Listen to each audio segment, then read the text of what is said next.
इस कहानी की शुरुआत में हमें कूपर नाम के एक आदमी को दिखाया जाता है। कूपर पहले नासा में एक पायलट हुआ करता था, मगर अब वो वहाँ पर काम नहीं करता। अब वो एक किसान है जो खेती का काम करता है, और उसका मेन रीजन ये है कि दुनिया को साइंटिस्ट की नहीं बल्कि खेती यानी कि किसानों की जरूरत है। अब इसके बाद काफी साल बीत जाते हैं और ये वो वक्त होता है जब यहाँ पर तूफान आए दिन आते रहते हैं, जिसकी वजह से खेत और फसलों को नुकसान होता रहता है। इसीलिए कूपर ने मक्के की खेत करना शुरू कर दी होती है। सबसे बड़ा रीजन ये भी होता है कि धरती पर 7 साल पहले गेहूं उगना बंद हो चुकी होती है। इसीलिए वो अपनी फैमिली के साथ एक किसान की जिंदगी जी रहा है। कूपर के 2 बच्चे होते हैं, एक बेटी और एक बेटा। बेटी का नाम मर्फ होता है और बेटे का नाम टॉम। मर्फ बहुत ज्यादा इंटेलिजेंट होती है, लेकिन टॉम थोड़ा एवरेज होता है। इसके बाद हमें इनके घर का सीन दिखाया जाता है। मर्फ बताती है कि मेरे कमरे में जो बुक शेल्फ है उसे पता नहीं क्यों बुक अपने आप ही गिर जाती है। दरअसल मर्फ को ऐसा लगता है कि उसके कमरे में भूत है। कूपर कहता है कि ऐसा नहीं है, भूत वूत जैसी कोई चीज नहीं होती।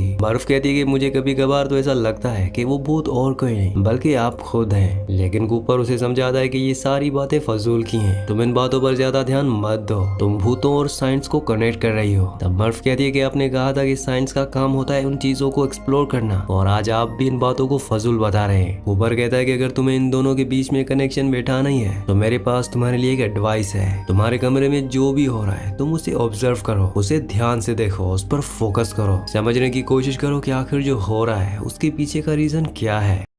अगले सीन में दिखाया जाता है कि पूरी फैमिली बैठकर एक बेसबॉल का मैच देख रही होती है, और तभी वहां पर जोर जोर से सायरन बजने लगते हैं। दरअसल सायरन इसलिए बज रहे होते हैं कि वहां पर तूफान आने वाला होता है, और देखते ही देखते उस ग्राउंड के अंदर बहुत बड़ा तूफान आ जाता है। इस वक्त में जमीन पर तूफान आना एक आम बात हो चुकी है। इसके बाद कूपर जब अपने घर पहुंचता है तो उसका घर पूरा धूल से सना होता है, और साथ ही उसे मर्फ के कमरे में धूल से कुछ लाइनें बनी हुई दिखती है। वो लाइनों को देखकर सोचता है कि आखिर ये लाइन्स कैसे बनी। तब मर्फ अपने फादर से कहती है कि मैंने आपसे कहा था इस घर में जरूर कोई ना कोई भूत है, मगर आप मेरी बात को कभी भी नहीं मानते। कूपर लाइन्स को गौर से देखने लगता है, और तब वो मर्फ को कहता है कि आज रात मैं यहीं पर बिताऊंगा, तुम जाकर अपने भाई के साथ सो जाओ। कूपर रात पर इन लाइन्स को देखता रहता है। उसके पास एक कॉपी और एक पेन होती है, और वो अपनी पूरी रात उसी लाइन्स को देखकर सोचते हुए बिता देता है। इसके बाद सुबह हो जाती है और मर्फ अपने फादर के पास आती है। तभी वो देखती है कि उसके फादर रात पर उन लाइन्स को देख रहे होते हैं, और ये समझने की कोशिश कर रहे होते हैं कि आखिर बुक शेल्फ से बुक क्यों गिर जाती है, साथ ही जमीन पर इन लाइंस का मतलब क्या है। तब वहाँ पर कूपर बताता है कि बुक शेल्फ से हमेशा बुक्स इसलिए गिर जाती हैं क्योंकि ग्रेविटी उन्हें खींच रही है। तभी उसका सबूत देने के लिए वो एक सिक्का उछालता है, और सिक्का भी धूल से भरी लाइनों के सीधे ऊपर जाकर गिरता है। इसका मतलब ये है कि उस कमरे की ग्रेविटी फोर्स ज्यादा है, और तब जाकर कूपर को ये पता चलता है कि ये एक मैसेज है जो कि बाइनरी कोड्स के थ्रू हम लोगों को भेजा गया है। बाइनरी कोड्स वो लैंग्वेज होती है जो कि किसी कंप्यूटर या फिर किसी इलेक्ट्रिक डिवाइस को अंदर किसी मैसेज को सेंड या रिसीव करने में काम आती है। आम लैंग्वेज में लोग एक दूसरे के साथ मैसेज के थ्रू कांटेक्ट करते हैं। अगर हमें किसी को कुछ बताना होता है तो हम अल्फाबेटिकल या फिर न्यूमेरिक्स की मदद से लेते हैं, मगर बाइनरी कोड्स के अंदर ये सारी लैंग्वेज 1 और 0 में होती है। 1 का मतलब होता है मोटी लाइन और 0 का मतलब होता है पतली लाइन। अब कूपर उस मैसेज को डिकोड करता है, और जैसे ही वो उसे डिकोड करता है तो उसे एक लोकेशन के बारे में पता चलता है। ये दोनों उस लोकेशन पर पहुंच जाते हैं, मगर जब वो दोनों वहां पर अंदर जाने की कोशिश करते हैं तब वहां पर उसी जगह की सिक्योरिटी आ जाती है और उन दोनों को पकड़कर अपने साथ ले जाती है। वो कूपर को अलग कमरे में और मर्फ को एक अलग कमरे में बिठा देते हैं, और कूपर से ये पूछताछ करते हैं कि तुम्हें इस जगह के बारे में कैसे पता चला, इस जगह की लोकेशन तुम्हारे पास कैसे आई, हमें सच सच बताओ। दरअसल इस साइंटिस्ट का नाम होता है एमिली, और तब वो कूपर को एक बड़े से हॉल में लेकर जाती है जहाँ पर काफी सारे लोग बैठे होते हैं। उन सभी लोगों में फैमिली के फादर प्रोफेसर भी शामिल होते हैं, और साथ ही कूपर को वहाँ पर अपनी बेटी मर्फ भी मिल जाती है। तब एक बार फिर से सभी लोग कूपर से पूछताछ करते हैं कि आखिर तुम्हें इस लोकेशन के बारे में कैसे पता चला, क्योंकि ये एक बहुत ही सीक्रेट लोकेशन होती है। इसके बारे में पूरी दुनिया में बहुत ही कम लोगों को पता है। तब मर्फ वहाँ पर बोलती है कि हमें इस जगह के बारे में ग्रेविटी की फोर्स से पता चला, लेकिन वहाँ पर बैठा एक इंसान इस बात पर सवाल उठाता है, और वो उसे अगेन पूछता है कि ये सब फजूल की बातें हैं, हमें सच सच बताओ कि आखिर तुम्हें इस जगह के बारे में कैसे पता चला।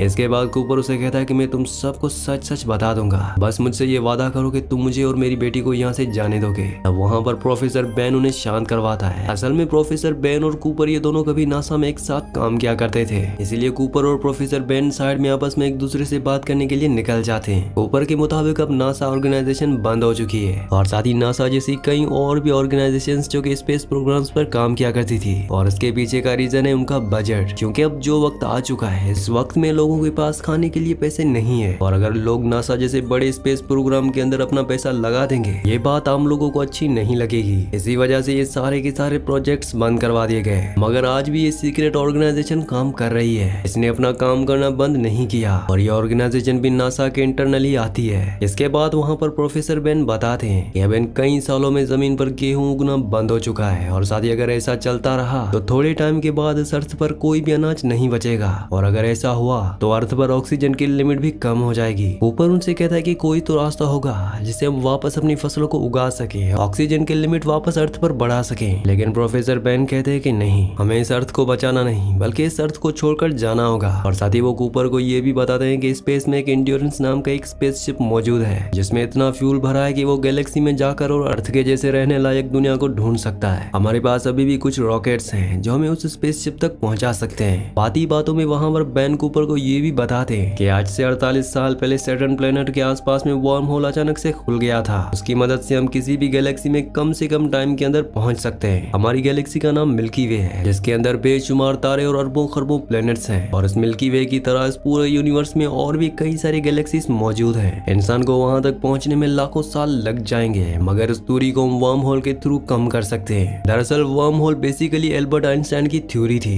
अगर एक इंसान को एक पहाड़ से उसी पहाड़ की दूसरे छोर पर जाना होगा तो उस पहाड़ के आसपास घूमकर दूसरी ओर तक पहुंचने में उसे काफी घंटे लग जाएंगे। लेकिन अगर यही वो इंसान उस पहाड़ की सुरंग में चला जाए तो वो सुरंग के जरिए कुछ ही मिनटों में उस पहाड़ की दूसरी तरफ पहुंच सकता है। और यही सेम काम वर्म होल करता है। पूरे स्पेस में अगर हम वर्म होल का एक छोर ढूंढ लें तो वो हमें दूसरे छोर तक कुछ ही मिनटों में पहुंचा सकता है। कूपर बेन को ये भी बताता है कि जरूर कोई न कोई फ्यूचर में आई हुई टेक्नोलॉजी या फिर कोई ऐसी बात है जो हम सभी को इंस्पायर कर रही है दूसरी गैलेक्सी को ढूंढने के लिए। अभी तक हम टोटल 13 लोगों को वर्म होल के थ्रू अलग अलग गैलेक्सी को ढूंढने के लिए भेज चुके हैं। उन लोगों का काम है पूरी गैलेक्सी में ऐसे प्लैनेट्स को ढूंढना जो कि हमारे अर्थ की तरह सेम टू सेम हो, वहाँ पर रहने लायक हवा पानी भी हमें मिल जाए, और साथ ही वो जमीन से ज्यादा दूर भी ना हो। उन सभी के साथ में हमने एक रोबोट भी भेजा है। जब वो वहाँ पर पहुंच जाएंगे और अगर उन्हें ऐसा कोई प्लेनेट मिल जाएगा तो वो सिग्नल को ऑन कर देंगे, जिसकी मदद से हमें यहाँ पर इंडिकेशन मिल जाएगा कि उन्हें उस प्लेनेट का पता चल गया है।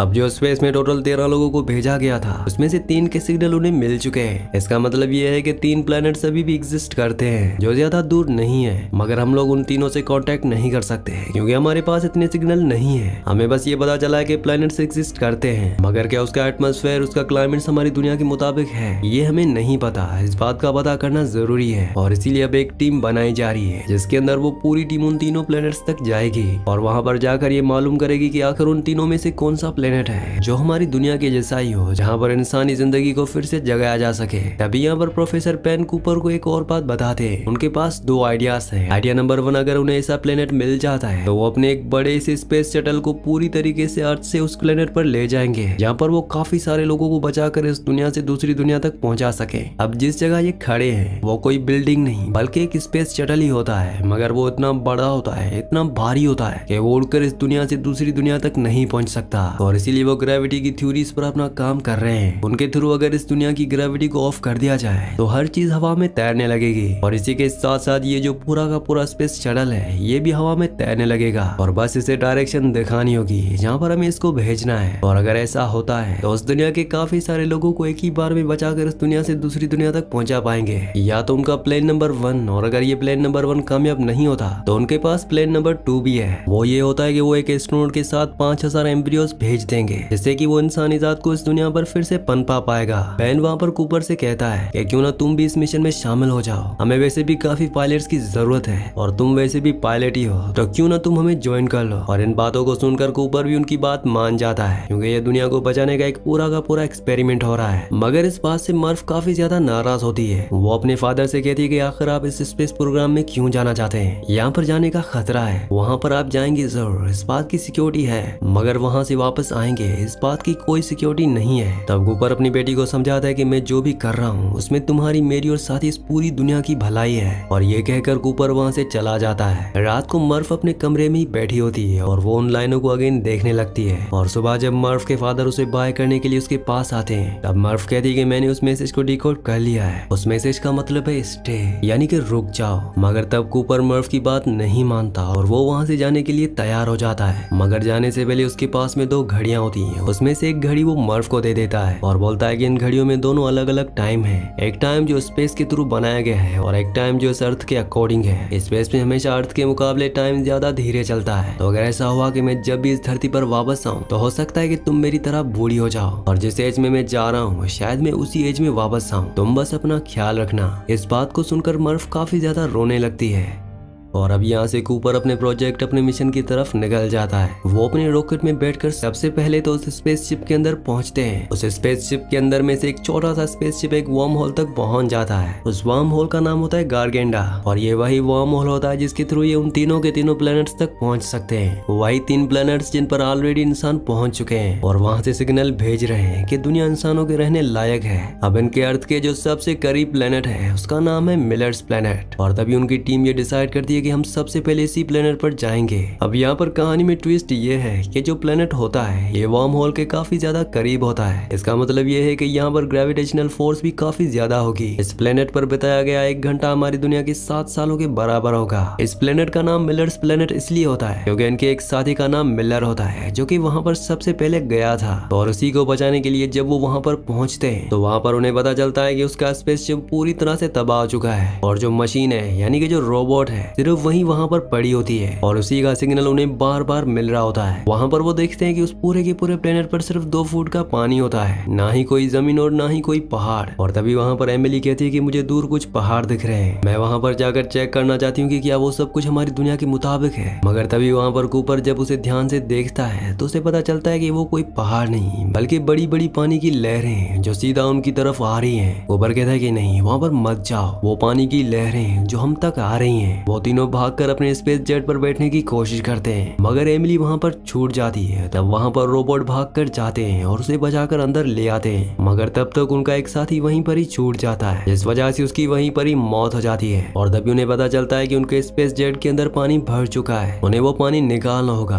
तभी उनका स्पेस जेट चल पाएगा। लेकिन उन्हें ऐसा करने में पूरे 3 घंटे निकल जाते हैं और जब वो अपने स्पेस जेट के साथ वापस से अपने स्पेसशिप पर पहुंचते हैं तो उनका एक साथी जो कि एंड्योरेंस के अंदर उनका वेट कर रहा होता है अब वो पूरी तरह से बूढ़ा हो चुका है क्योंकि तब तक उन्हें पूरे 23 साल बीत चुके होते हैं। साथ ही वो ये भी बताता है कि मुझे तो लगा था कि तुम लोग मर गए होंगे, इसी वजह से मैंने तो उम्मीद भी छोड़ दी थी कि तुम वापस भी आओगे। वो बताता है कि तुम्हें यहाँ से गए हुए पूरे 23 साल 4 महीने 8 दिन बीत चुके हैं। और साथ ही वो ये भी बताता है कि इन पूरे 23 सालों में आप लोगों के लिए काफी सारे मैसेज भी अर्थ से आए हैं, आप चाहें तो उन्हें चेक कर लीजिए। ऊपर वहाँ पर अपने मैसेजेस को देखने के लिए जाता है और तब वहाँ पर उसका बेटा टॉम एक मैसेज अपने डैड के लिए भेजता है कि अब मेरी शादी हो गई है और साथ ही मेरा बेटा भी है और मुझे नहीं लगता कि अब मेरे डैड जिंदा हैं। और साथ ही यहाँ पर उसे अपनी बेटी मर्फ का मैसेज भी मिलता है। इतने सालों में मर्फ ने अपने डैड के लिए सिर्फ एक ही मैसेज रिकॉर्ड किया और ये मैसेज उसने उस दिन रिकॉर्ड किया होता है जिस दिन उसका बर्थडे होता है क्योंकि उसके डैड ने कहा था कि मैं उस दिन आऊंगा जिस दिन तुम्हारा बर्थडे होगा। अब इस टाइम पर मर्फ की एज भी अपने डैड कूपर के बराबर ही हो चुकी है और साथ ही उसे ये भी पता चलता है कि मर्फ ने प्रोफेसर बेन के साथ काम करना शुरू कर दिया है। अब वो उसी नासा की ऑर्गेनाइजेशन में उनके साथ काम किया करती है।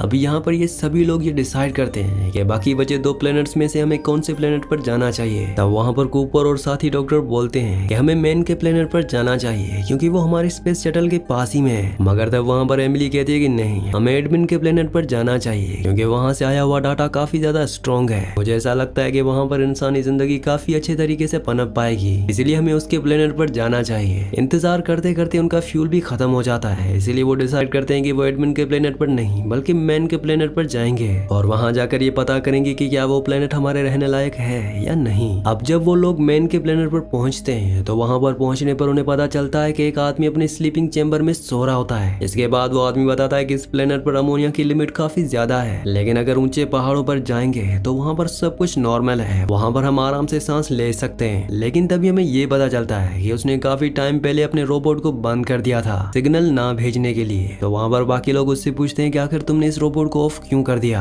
ये तो हमेशा सही इन्फॉर्मेशन देता है। लेकिन वो आदमी बताता है कि इस रोबोट में कुछ मिस्टेक हुई थी, ये हर बार गलत इन्फॉर्मेशन तुम तक पहुंचा रहा था, इसी वजह से मैंने इसे ऑफ कर दिया। वहीं दूसरी तरफ हमें प्रोफेसर बेन को दिखाया जाता है जो अब अपने आखिरी टाइम में मर्फ से बातें कर रहा होता है। वो उसे बताते हैं कि मेरी ब्लैक होल वाली थ्योरी और जो ग्रेविटी जिसके ऊपर मैं इतने टाइम से काम कर रहा था वो कभी भी जिंदगी में पूरी नहीं हो सकती, क्योंकि इसके लिए मुझे ब्लैक होल का पूरा डेटा चाहिए जो कि ना तो मुझे कभी मिल सकता है और ना ही मेरे पास अब जाने की कोई उम्मीद उम्मीद है। और तभी वो यहाँ पर इस कहानी का प्लॉट रिवील करते हैं। वो कहते हैं कि प्लेन नंबर 1 जस्ट एक दिखावा था, असली प्लेन नंबर 2 है जिसके अंदर हमें 5000 एम्ब्रियोस एक दूसरे प्लेनेट पर पहुंचाने जहाँ से एक नई जिंदगी की शुरुआत हो सके, क्योंकि ये अर्थ अब इंसानों के रहने लायक नहीं है। और ये कहकर प्रोफेसर बेन की मौत हो जाती है। इस मैसेज को भी मार्फ रिकॉर्ड करके अपने डैड कूपर को भेज देती है। और जब कूपर को मैसेज मिलता है कि अर्थ पर प्रोफेसर बेन की डेथ हो चुकी है और साथ ही मर्फ ये बता रही है कि प्लेन नंबर 1 सिर्फ एक दिखावा था, सिर्फ और सिर्फ प्लेन 2 ही था जिसके ऊपर उनकी उम्मीदें टिकी थी। हालांकि ये बात एमिली को भी नहीं पता थी